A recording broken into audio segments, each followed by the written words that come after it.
बच्चों, आज हम लोग चैप्टर 2 वर्ग समीकरण या क्वाड्रेटिक इक्वेशन स्टार्ट करने जा रहे हैं। पिछली कक्षा में हमने बहुपद के बारे में जानकारी प्राप्त की थी। बहुपद, पॉलिनोमियल्स।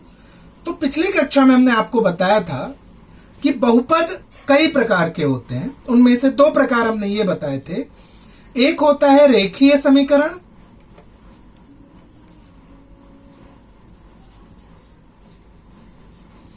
एक रेखीय समीकरण होता है और दूसरा होता है वर्ग समीकरण।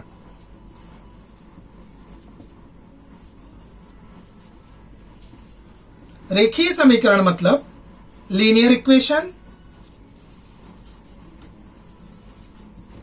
और वर्ग समीकरण मतलब क्वाड्रेटिक इक्वेशन।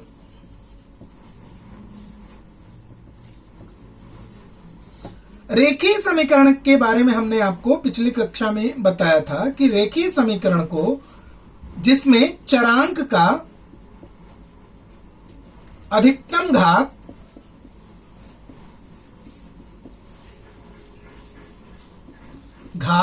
1 होता है, मीन्स जो उनके ऊपर पावर होता है वो 1 होता है, और वहीं वर्ग समीकरण में चरांक का अधिकतम घात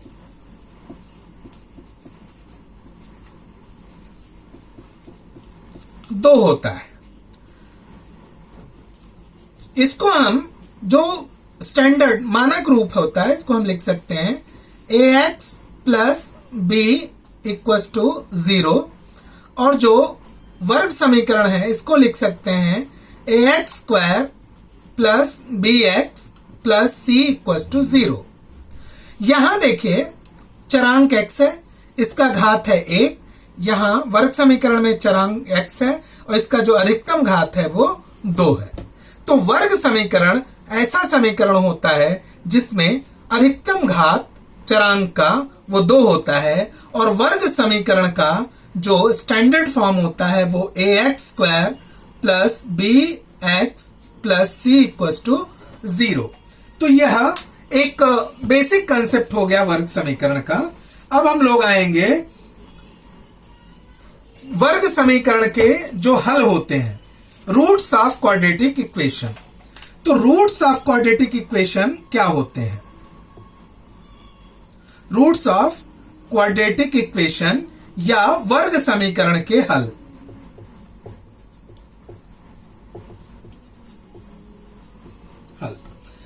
तो किसी भी पॉलिनोमियल्स में, किसी भी बहुपद में अगर x बराबर a रखने पर x बराबर a हो तो ये कहा जाता है कि x माइनस a उसका एक गुणनखंड होगा, उसका एक फैक्टर होगा।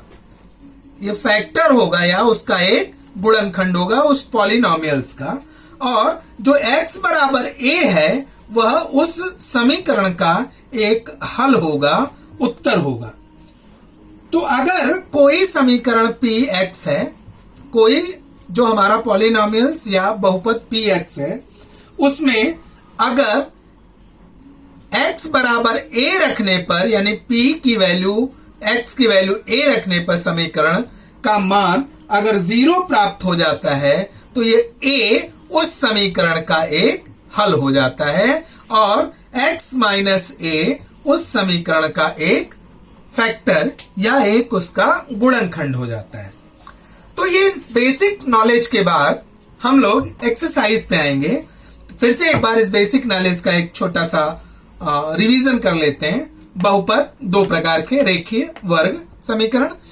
रेखीय समीकरण जिसको हम ax plus b equal to 0 के रूप में लिख सकते हैं, उस पे अधिकतम घात 1 होता है, और जो वर्ग समीकरण है उसको हम ax square plus bx plus c के फॉर्म में लिख सकते हैं, जिसका अधिकतम घात जो होता है वो 2 होता है। तो अब हम लोग आते हैं एक्सरसाइज 2.1। इसके प्रश्नों को हल करेंगे। एक्सरसाइज 2.1, चैप्टर 2 का एक्सरसाइज 2.1।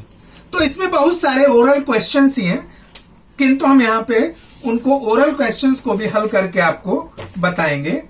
पहला क्वेश्चन कह रहा है कि किन्हीं, जो फर्स्ट क्वेश्चन है, किन्हीं दो वर्ग समीकरणों को लिखिए।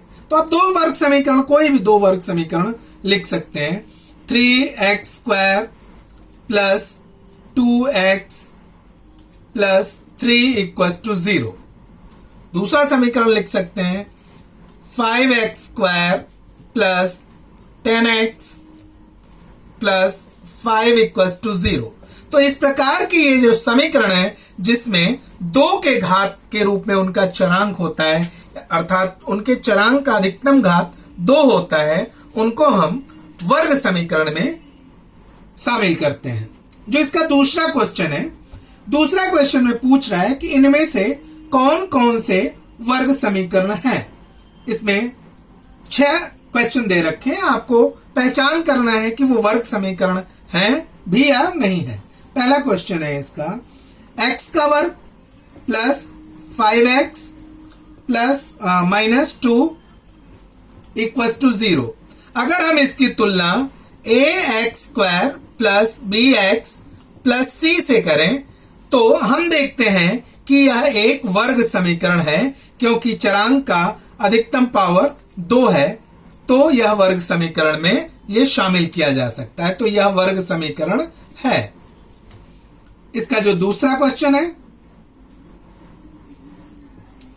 y² = 5y - 10। इसको अगर हम स्टैंडर्ड फॉर्म में लिख लें तो standard form ax² plus bx plus c में लिखें। सो y² - 5y प्लस 10 = 0। अगर हम इससे कंपैरिजन करते हैं तो ये चरांक ax² माइनस bx प्लस 10, मतलब ये ax² plus bx plus c के फॉर्म को धारण करता है, इसलिए ये भी वर्ग समीकरण है। इसके तीसरे क्वेश्चन को देखते हैं हम, y² प्लस 1/y = 2। अगर हम इसको हल करें तो बच्चों हम देखते हैं यहां पे एलसीएम लेंगे तो हमें मिल जाएगा y³ y का घन प्लस 1 = 2y। यहां पे देखिए इस पे घात 3 हो गया, घात 3 है, इसका घात अधिकतम घात 3 है, अतः यह वर्ग समीकरण नहीं है, अतः यह वर्ग समीकरण नहीं है। चौथे प्रश्न को देख लेते हैं, x प्लस 1/x = -2। अगर हम इसको हल करें एक तरह से तो हमें क्या मिलेगा, x² क्रॉस मल्टीप्लीकेशन प्लस 1 = यहां पे क्रॉस मल्टीप्लीकेशन किया -2x। फिर इसको सुधार लें तो x² प्लस 2x प्लस 1 = 0, जो कि ax² plus bx plus c को फॉलो करता है, अतः यह वर्ग समीकरण है। पांचवा प्रश्न देखें, m प्लस 2 m - 5, इनका अगर हम गुणा करते हैं तो हमें क्या प्राप्त होगा, m² माइनस 3m - 10 = 0। ये भी ax² plus bx plus c को फॉलो करता है, इसलिए यह भी एक वर्ग समीकरण है, ये एक वर्ग समीकरण है। छठा प्रश्न है इसका, m³ प्लस 3m² - 2 = 0। यहां पे भी देखिए इसका जो अधिकतम घात है वो 3 है, जो ax² plus bx plus c के नियम को फॉलो नहीं करता है, अतः यह वर्ग समीकरण नहीं है।